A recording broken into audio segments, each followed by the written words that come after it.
derivada de uma função em determinado ponto vai representar a inclinação da reta tangente naquele ponto. A inclinação é o coeficiente angular de uma certa reta. Ok.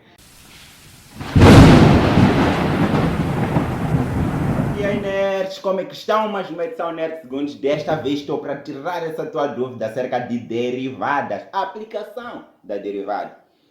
Você às vezes parece que sabe derivada, mas às vezes parece que não sabes e sentes-te despreparado para fazer o exame da admissão. Faltam menos de 7 dias e você ainda não está preparado. Ok, este vídeo aqui é para ti. Eu vou te explicar quais são as aplicações de derivada a partir de um exemplo, ok? Ok, imaginemos só, temos esta função aqui. Esta função é uma função cúbica, como podem ver.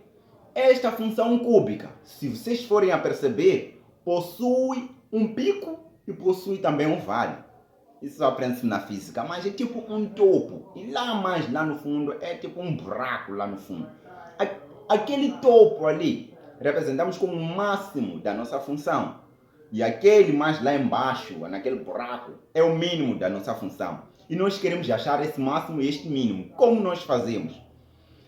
Para achar esse máximo e esse mínimo, nós iremos usar o que chamamos de derivada. Podíamos encontrar sem usar derivada? Claro, vocês podem perceber que é o x vértice e y vértice. Mas vamos usar derivada porque o foco é a aplicação da derivada. Queremos usar essa ferramenta.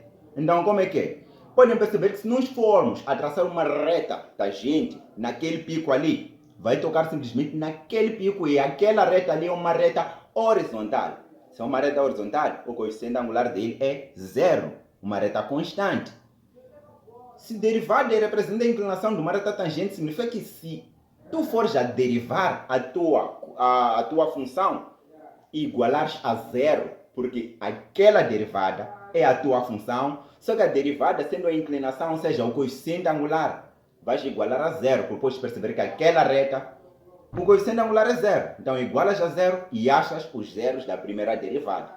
Ao achar os zeros da primeira derivada, você encontra os extremos da tua função. Esses extremos podem ser máximo ou podem ser mínimo. Só que você precisa provar se é máximo ou é mínimo. Para isso, você às vezes constrói uma tabela, que leva muito tempo, mas é o jeito mais didático. Ok, nós aqui não vamos construir uma tabela, vamos fazer de forma simples. Ok? Então como é que a gente vai fazer? Saiba como a sua função se comporta, ok? Primeiro saiba como a sua função se comporta. Mas antes de eu entrar nisso, vou te falar mais de uma aplicação. Depois vamos bater tudo de uma vez por todas. Ponto de inflexão. Ponto de inflexão seria pegar a tua função já derivada e voltar a derivar novamente. Quando você volta a derivar novamente, você vai perceber que a tua parábola, se for uma parábola, ou se for, por exemplo, chega uma função cúbica, onde deixa de estar virada para cima e fica virada para baixo, ou vice-versa, aquele ponto chamamos de ponto de inflexão. Como achar esse ponto? Nós derivamos novamente a nossa função já derivada. Ou seja, pegamos a nossa função mãe e derivamos duas vezes. Igualamos essa função derivada duas vezes a 0. De seguida, achamos o valor de x. Aquele valor de x representa o ponto de inflexão. Se quiseres achar o valor de y, é muito simples. O que vais fazer é pegar aquele valor de x, meter na tua função mãe, automaticamente traz o valor de y. Mas caso simplesmente só seja achar o valor de x, é só fazer desse jeito. Ok, Francisco, tu disseste que ias nos mostrar fazer de uma vez sem precisar construir a tabela. Para o ponto de inflexão também constrói essa tabela. Sim, o jeito mais didático para o ponto de inflexão é construir essa tabela, mas não vamos fazer isso. Eu tinha dito, conhece a sua função. Conhecendo a sua função, você bate tudo com os olhos, porque já tens a função contigo. Veja só, nós temos a expressão analítica da nossa função. Está aí, essa expressão analítica. Nós queremos encontrar aqui, primeiro, os zeros da função. Vamos usar sim, mas não é o nosso foco. É a aplicação da derivada. Achar os zeros da função não é a aplicação da derivada. Então, nós vamos querer encontrar os pontos críticos, nesse caso, o extremo máximo e mínimo. É o que nós queremos encontrar nessa expressão analítica. Queremos encontrar também o ponto de inflexão e também a monotonia da função. Fica mais fácil para nós. Como fazer? Essa questão aqui saiu no exame da UEM. Mas se andou a construir, a acabar todo o tempo, não faça mais isso. O que você vai fazer é o seguinte. Ok, para echar de cara tudo isso de uma única vez, pontos de inflexão, pontos críticos, nesse caso o máximo e o mínimo, a monotonia da função ou também outras coisas. É simplesmente a primeira coisa que você vai fazer é achar os zeros da sua função. Essa é uma função cúbica em que os zeros da função basta primeiro isolar o valor de x, depois usas aquela coisa da matemática, anulamento produto. Ou x igual a zero, ou essa expressão quadrática igual a zero. Essa expressão quadrática, para ser os zeros, é muito simples. Usando soma e produto, podemos perceber que o x é igual a 1, outro x é igual a 2. Então, os zeros da função cúbica será 0, 1 e 2. Tendo achado esses três zeros, a segunda coisa que você vai fazer é achar os pontos críticos. Nesse caso, derivar a função e igualar a zero. Ou seja, pegar o coeficiente angular e igualar a zero. Porque, na verdade, nós queremos os pontos críticos. E o coeficiente angular é a derivada da tua função. Então, tendo feito isso, derivas a função, igualas a zero, acha os valores do x, o valor de y. Nesse caso, se você for a fazer aqui, pode usar Bhaskara, né? Nesse caso, a fórmula resolvente, porque com soma e produto fica meio difícil. Mas com fórmula resolvente mesmo. Vai achar que x1 é isso que está aparecendo na tela, e x2 é isso aqui. Podes perceber que x1 é maior que x2, porque x1 carrega um sinal positivo, enquanto x2 carrega um sinal negativo, ali no meio de 3 e raiz de 3. Então, o maior é o x1. Tendo feito isso, acabou.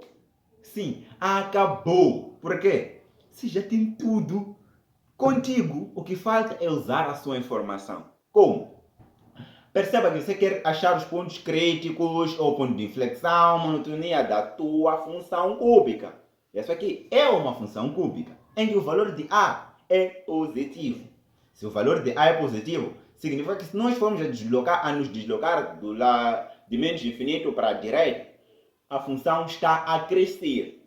Se fosse negativo o valor de A, a função estaria a decrescer. Mas como é positivo, a função está a crescer. A função está a crescer e ela precisa ter 3 zeros da função. O primeiro zero da função tem que passar por próprio zero, na origem. Depois tem que passar novamente por 1. Tem que passar por 1 nesse caso, não novamente. Tem que passar por 1. Para passar por 1, é obrigatório que a função desça. E para passar por 2, que é o outro zero da função, é obrigatório que a função suba para mais infinito agora, porque é uma função cúbica. E pronto, tens a sua função. Ah, mas Francisco, como assim? Onde é que está o máximo, onde é que está o mínimo? Ali. Está ali o máximo e o mínimo. O máximo, uma vez que você já encontrou os zeros da tua primeira derivada, vai ser aí aquele valor menor. Porque podes perceber que aquele ali é o menor, então tem que estar desse lado. Aquele ali é o maior, ou x2 é o maior, então tem que estar daquele outro lado. Onde vai representar o máximo, aquele menor de 3 menos raiz de 3 sobre 2 vai representar o máximo. E 3 mais raiz de 3 sobre 2 vai representar o mínimo. Então já tens máximo, tens mínimo. E o ponto de inflexão? O ponto de inflexão é onde a tua função muda de concavidade. Só com os olhos consegues perceber que é 1, mas você não acredita. Deriva a sua função novamente igual a zero. Derivar isso aqui vai ficar 6x menos x. É menos 6, desculpe. Igual a 0, logo o x tem que ser igual a 1. É o ponto de inflexão, consegues ver que é o ponto de inflexão. Quanto à monotonia, veja, já tens o gráfico consigo, representado. Ok. Como é que está o gráfico? Está aí contigo. Por que eu falo essas questões? Vocês podem perceber que essa questão aqui está no exame da UEM de 2024. 2023. Então, pessoal, isso era só fazer desse jeito. E pronto. Das próximas vezes, saiba como é a sua função e você sai do bagulho. Então, pessoal, fica aí a dica e bom exame, ok? Daqui a nada eu vou trazer a resolução do exame de 2024, então 2025 é só acompanhar o canal Nerd Segundo. Ei, assim, nós queremos confirmar se isso aqui está correto ou não. Jojeba, mostra aí. Cá está a função, como vocês podem ver, e de fato é o que está a acontecer. Parabéns. Ei, pessoal, valeu, valeu. Um beijo, um grande abraço e tchau!